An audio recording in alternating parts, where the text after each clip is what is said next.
والے لگاتے ہیں نعرہ یہ ایمان والے لگاتے ہیں نعرہ یہ ایمان والے آقا ہمارے بڑی شان والے آقا ہمارے بڑی شان والے. کیا کہنا ہے؟ سبحان اللہ سبحان اللہ. اگر آواز پڑھا سکیں. جنگ بدر کا ماحول ہے، جنگ بدر کا میدان سجا ہے، اور اب یہ سنیے اور حفیظ جالندھری صاحب کو دعائیں دیں کہ انہوں نے کس انداز سے یہ سارے کا سارا منظرنامہ، یہ سارے کا سارا نقشہ کھینچا ہے کہ یہاں پر کفار کا لشکر ہے، یہاں پر سرکار کا لشکر ہے صلی اللہ علیہ وآلہ وسلم. وہ کہتے ہیں کھڑے تھے رو برو اب صف بصف حق صف بصف باطل. کھڑے تھے رو برو اب صف بصف حق صف بصف باطل. ادھر حق سر بکف موجود ادھر خنجر بکف باطل. ادھر حق صف بصف موجود ادھر خنجر بکف باطل. ادھر وہ جن کے دم سے ہو گیا اسلام پائندہ، ادھر وہ جن کے دم سے ہو گیا اسلام پائندہ. ادھر کفار کی دنیا کا ہر کافر نمائندہ. نہ دیکھا تھا کبھی خورشید نے پہلے یہ نظارہ، نہ دیکھا تھا کبھی خورشید نے پہلے یہ نظارہ. ادھر ایمان سفارا ادھر شیطان سوارا. کیا کہنا ہے؟ ادھر ایمان سفارا ادھر ایمان سفارا ادھر شیطان سفارا. پھر آگے کہا تصادم، اب بس جنگ شروع ہونے والی ہے. تصادم ہونے والا تھا صفا میں اور کینے میں، تصادم ہونے والا تھا صفا میں اور کینے میں. ہوائیں رک گئیں جس طرح دم رک جائے اس سینے میں. ہواؤں کا دم گھٹ گیا، ہوائیں رک گئیں جس طرح دم رک جائے اس سینے میں. اب ایک طرف سرکار دو عالم صلی اللہ علیہ وآلہ وسلم ہے، دوران جنگ حق کی تلقین کر رہے ہیں. دوسری طرف کون ہے؟ ابو جہل ہے. اس کے ساتھ کون ہے؟ 11 سرداران ہیں. ان کے امرا وہ جنگ کی آگ کو بھڑکا رہا ہے. مشرکین کو آپے سے باہر کرنے کے لیے کبھی ان سے وعدے کرتا ہے، کبھی انہیں دلاسے دیتا ہے، کبھی انہیں جوش دلاتا ہے، کبھی باپ دادا کی عظمت کے نام پر انہیں غیرت دلاتا ہے، تاکہ وہ اندھے تعصب اور غیظ و غضب میں مبتلا ہو کر مسلمانوں کو بہت حقیر سمجھیں، گاجر مولی سمجھتے ہوئے ان پر ٹوٹ پڑیں. تو اب یہ سنیے کہ کس طریقے سے یہ بدبخت ابو جہل اس کا جو لشکر ہے اس کا موریل بوسٹ کرنے کی کوشش کر رہا ہے، ان کے جذبات کو بھڑکانے کی کوشش کر رہا ہے. کیا کہہ رہا ہے؟ ابو جہل کہہ رہا ہے حبول کے جانثاروں لات و عزا کے پرستاروں بڑھو حملہ کرو مارو، بڑھو حملہ کرو مارو. تمہارے پاس بھالے ہیں، تمہارے پاس ڈھالے ہیں، فنون جنگ ہے، سامان ہے، قوت ہے، چالیں ہیں. ارے ہم ان مسلمانوں کو کچا ہی چبا لیں گے، کچل ڈالیں گے، ان قدموں کے نیچے پیس ڈالیں گے. اکٹھے مل کے ایک دھاوا کرو اے جنگ جو مردوں، بڑھو اب ایک ہی ریلے میں سب کو کاٹ کر دھر دو. کیا جوش و غضب تو مشتعل اس شعلہ باری نے، اب اس کے بیان نے اپنے دور میں اس کے لشکر کو مشتعل کیا جوش و غضب کو مشتعل اس شعلہ باری نے لگا دی ناریوں کو آگ. آتش باز ناری نے اٹھا سودا سروں میں، قتل کر دو سر اتاروں کا. ہوا ایک حشر برپا پکڑو پکڑو مارو مارو کا. ابھی شور برپا ہو گیا. ایک طرف اخلاقی حدود و قیود سے عاری مشرکین ہیں، دوسری طرف عزم، ہمت، صبر، ثبات اس میں ڈوبے اہل ایمان ہیں جن کی نظر ہے کملی والے سرکار کی طرف. سبحان اللہ سبحان اللہ. کملی والے سرکار کی طرف، کملی والے سالار کی طرف کہ بس کب وہ حکم دیں اور ہم کب اپنا دفاع کے لیے پہلا تیر چلائیں. اب وہ آگے بڑھ رہے ہیں. یہ سرکش بڑھتے بڑھتے یہ سرکش بڑھتے بڑھتے جس گھڑی سر پر ہی آپ پہنچے، ستمگر راہزن اسلام کے گھر پر ہی آپ پہنچے،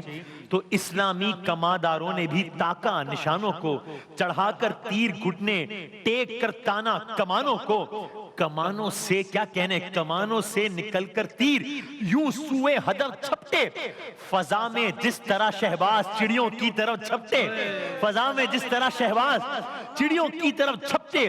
یہ فوج روسیہ اب آپ یہ دیکھیے کہ دونوں اطراف کے لشکر کو ایک ایک لائن میں بیان کیا ہے آپ سب کے ذہن میں سے بچوں کے لیے تکرار فیل یعنی کہ ہاتھی سورہ فیل اصحاب فیل والا سارا واقعہ آپ کے ذہن میں تو ایک طرف فیل ہاتھی اور ابابیل چھوٹے چھوٹے پرندے جنہوں نے ہاتھیوں کا کیا حال کیا تھا اب آپ دو مصروں میں سنیے کہ اس طرف کے لشکر کو انہوں نے کس طرح سمجھایا اور اس طرف کے لشکر کو کس طرح سمجھایا سنیے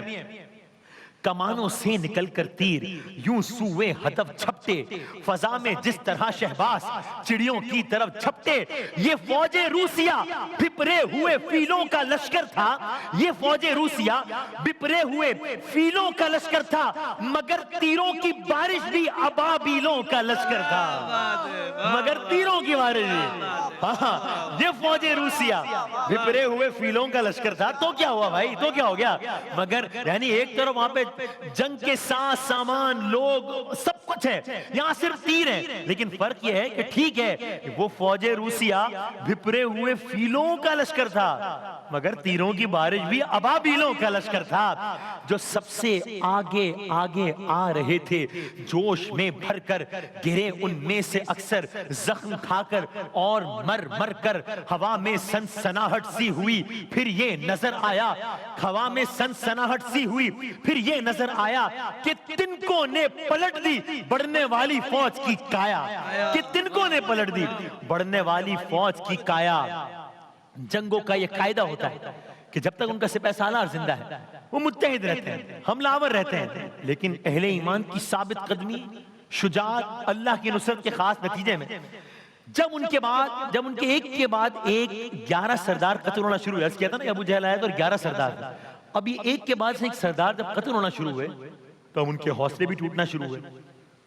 اب ابو جہل کی سنیے کہ اس کا کیا حال ہوا بڑے کر و فر کے ساتھ آیا تھا بڑے جاہو جلال کے ساتھ آیا تھا بڑے غیظ و غضب کے ساتھ آیا تھا بڑے جوش اور ولولے کے ساتھ آیا تھا بڑے غرور و تکبر کے ساتھ آیا تھا اب حال یہ ہے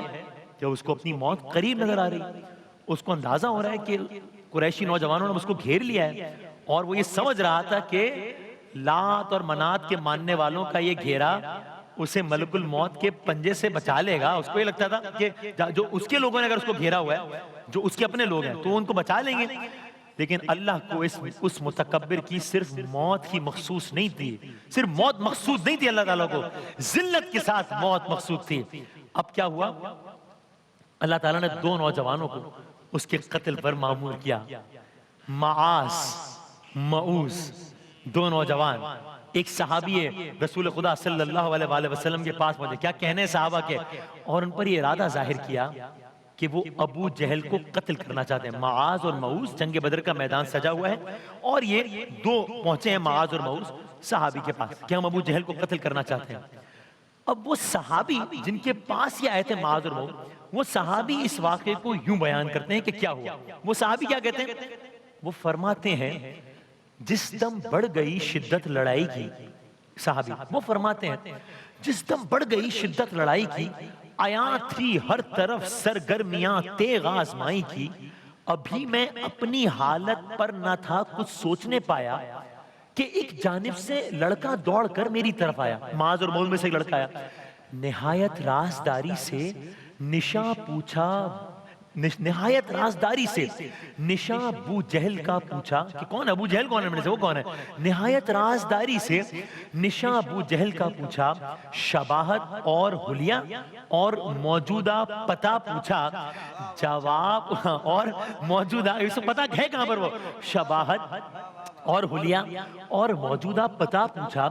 جواب اس کے سوالوں کا میرے لب تک نہیں پہنچا ابھی میں نے جواب بھی نہیں دیا تھا جواب اس کے سوالوں کا میرے لب تک نہیں پہنچا کہ اس کا دوسرا ساتھی مثال برق آ پہنچا دوسرا ساتھی بھی آ گیا اب دونوں بات کر رہے ہیں پہلے ایک بات کر رہا تھا اب دونوں بات کر رہے ہیں دوسرا کیا بات کر رہے ہیں وہی پہلا سوال اس نے بھی پوچھا رازداری سے